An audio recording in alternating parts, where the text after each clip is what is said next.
कौन उसे समझाएगा कि किस तरह ड्रामा लिखना है, किसके पास जाए? देखो, ड्रामा लिखने के लिए जो जिसमें लिखने की सलाहियत हो, पहले तो आदमी को अपने बारे में मालूम होना चाहिए कि वो लिख सकता है। अगर उसको लिखना आता हो, उसके पास अल्फाज का ज़ख़ीरा हो, उसके ख़यालात बहुत अच्छे हों, मतलब ये उसके इमेजिनेशन वास्ट हो। इसके लिए बड़ा कैनवस होना चाहिए कि जो इमेजिनेशन आपका बड़ा वास्ट हो, कि आप दुनिया की हर जगह पे पहुंच जाएं और चले आएं। तो अगर आपके पास इतना ज़ख़ीरा है तो फिर आप कोशिश करें और आप एक छोटी सी कहानी बनाएं, और उसको पहले छोटी सी कहानी का एक छोटा सा वो बनाएं कि ये होगा, ये होगा, ये होगा, ये होगा, ख़त्म। यानी इस तरह हम इंट्रोड्यूस करेंगे। पॉइंट है। हाँ, नहीं, हाँ, यही होता है। 5 चीज़ें हैं कि आप इस तरह इंट्रोड्यूस करेंगे, उसमें कैरेक्टर्स इंट्रोड्यूस हो जाएंगे। उसके बाद आपको ये दिखाना पड़ेगा कि इसमें कॉन्फ्लिक्ट क्या है, क्यों लिखा है आपने ड्रामा। बेमानी तो नहीं लिखता है कोई, कोई तो वजह होगी ना। कॉन्फ्लिक्ट क्या है, उसके बाद उसके जो उलझने हैं वो क्या है, पूरा वाक़यात क्या है। उसके बाद आपको दिखाना पड़ेगा क्लाइमेक्स तक कैसे जाते हैं हम। क्लाइमेक्स तक जब आप पहुंच जाएंगे तो फिर आपको रिज़ॉल्व करना होगा, समेटना होगा, क्योंकि कहानी शुरू होती है यहाँ से, फैलती चली जाती है, फिर वापस आपको लाना पड़ता है।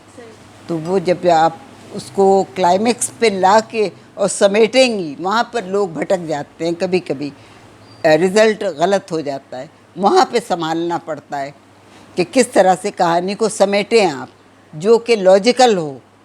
ये नहीं कि आप अपनी मर्ज़ी से जो चाहें कर दें। सही।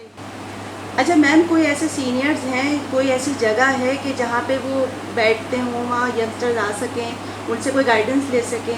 पीटीवी की इतनी बड़ी एकेडमी है, खाली पड़ी है। पीटीवी का कोई पूछने वाला नहीं है आजकल। बड़े अफसोस के साथ कह रही हूँ मैं, जिस अदारे के साथ मैं 40 साल रही हूँ और जिसको मैं अपना दूसरा घर कहती हूँ, क्योंकि मेरी आधी ज़िंदगी वहीं गुजरी है।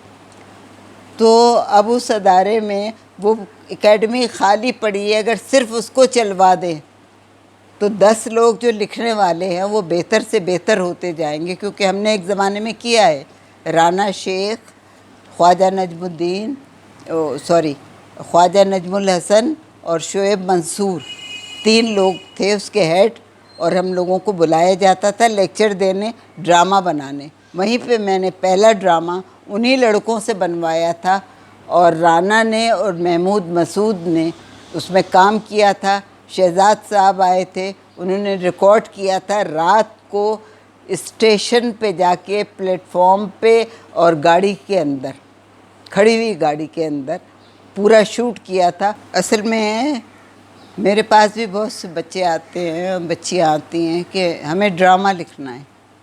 मैं कहती हूँ देखो, पहले मज़ामीन लिखो, स्टोरीज़ लिखो, तुम्हें समझ आए कैरेक्टराइजेशन क्या होती है, कैरेक्टर कैसे बनते हैं, ख़यालात कैसे अल्फाज में ढाले जाते हैं, तब उसके बाद ड्रामा लिखना। ड्रामा जो है वो लिखना इतना आसान काम नहीं है।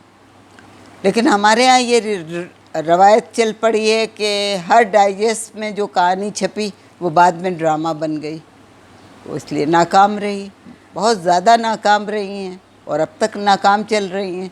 कुछ कहानियाँ हैं जो, अच्छा, दूसरी बात ये है कि हमारे यहाँ चैनल भरमार कर दी है, तो हमें तो देखते ही नहीं। खैर, मैंने तो 2 साल से टीवी खोले ही नहीं। मैं औरत को पिटते हुए देख ही नहीं सकती, इसलिए मैं बिल्कुल नहीं देखती। और मैं हैरान हूँ उन ख़वातीन पे जो अपनी औरतों को थप्पड़ पड़वाती हैं और कहती हैं कि ये हमने इसलिए किया है ताकि इससे इबरत हो। इससे इबरत नहीं होती, इससे आदमियों को खुशी मिलती है और वो और आगे बढ़ते हैं। लड़कियां मासियों से इश्क करवाती हैं, मासियों की हिम्मत बढ़ती है, ये भी गलत बात है। तीसरी बात ये कि मोहल्ले की लड़कियों को लड़के ताक रहे हैं, आप दिखा रहे हैं मोहल्ले की लड़कियां। आप छोटे तबके की औरतों को दिखा रहे हैं, उनको गालियां उनके मुंह से सुनवा रहे हैं। ये बच्चे भी सुनते हैं, बड़े भी सुनते हैं। तो ये कहाँ की सलाहियत है। तो इसका ताल्लुक़ खैर लिखने वालों तक जितना है उतना है। मैं तो कहती हूँ चैनल के जो ओनर्स हैं उनको इल्ज़ाम देना चाहिए कि कैसे गुज़र जाती हैं ये गालियाँ उनके मुंह से। टीवी पे जब हम लोग थे, एक जुमला गलत आ गया या एक लफ्ज़ गलत गया, उसी वक्त फ़ोन आता था कि ये क्या हुआ है। तो अब क्यों नहीं हो रहा है।